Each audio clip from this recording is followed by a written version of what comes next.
मोदी राज में भारत में हो रहे मुसलमानों पर अत्याचार को लेकर के अब विदेशों में भी चिंता जताई जा रही है। भारत में मुसलमान भेदभाव और सांप्रदायिक दंगों की चपेट में आ रहे हैं। ये बात अब विदेशों में भी कहा जाने लगा है। अमेरिकी विदेश विभाग की रिपोर्ट सामने आई है।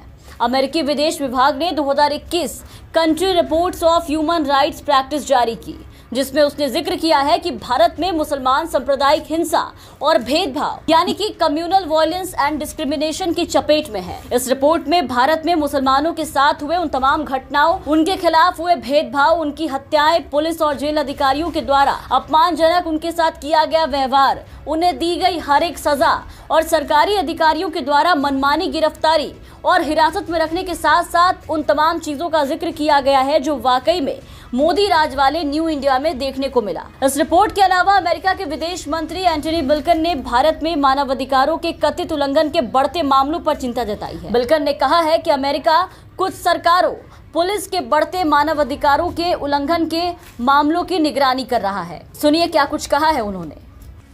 In the video meeting that they held earlier today, Prime Minister Modi welcomed President Biden's Indo-Pacific Economic Framework Initiative. It can allow us to increase our collaboration across more issues, including digital trade, supply chain resilience, infrastructure, and tax policy. And our countries are working together to tackle the climate crisis. The United States is supporting India's ambitious COP26 clean energy commitments by investing in renewable energy projects and mobilizing private sector financing. We also share a commitment to our democratic values, such as protecting human rights. We regularly engage with our Indian partners on these shared values, and to that end, we're monitoring some recent concerning developments in India, including a rise in human rights abuses by some government, police, and prison officials. In addition to all of these critical issues, I'm pleased that we're increasing cooperation in a number of other key areas, which we focused on today. We're deepening our defense ties, which I know Secretary Austin will speak to.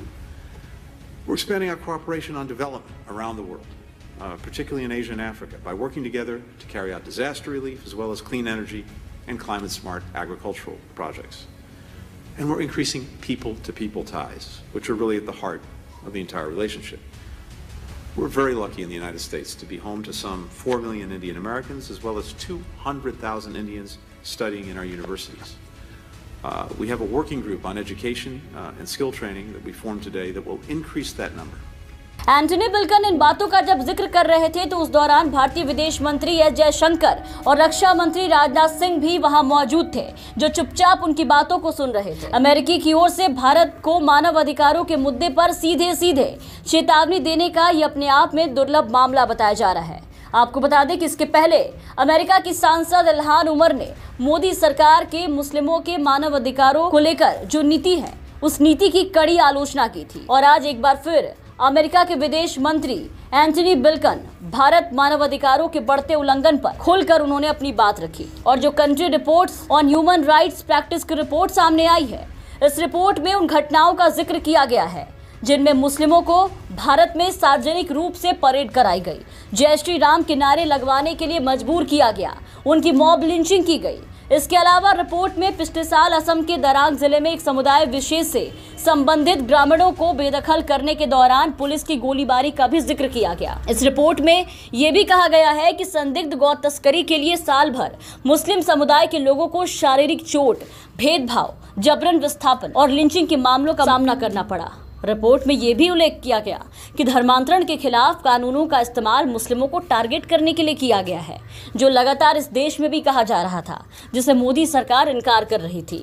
Uttar Pradesh, Gujarat, Madhya Pradesh की भाजपा नेतृत्व वाली राज्य सरकारों ने love जिहाद करने पर सजा के लिए पिछले साल धर्मांतरण विरोधी कानून बनाए। लव जिहाद कानून शादी के जरिए जबरन धर्म परिवर्तन को एक आपराधिक अपराध बनाने की कोशिश करते हैं और मुख्य रूप से हिंदू महिलाओं से शादी करने का प्रयास करने वाले मुस्लिम पुरुषों को लक्षित करते हैं। सिविल सोसाइटी के समूहों ने धर्म की स्वतंत्रता पर संवैधानिक सुरक्षा का उल्लंघन करने के रूप में इन कानूनों की आलोचना की। रिपोर्ट में नागरिक संशोधन अधिनियम CAA का जिक्र किया गया, जिसमें कथित तौर पर मुस्लिमों को इससे अलग रखने का प्रावधान किया गया।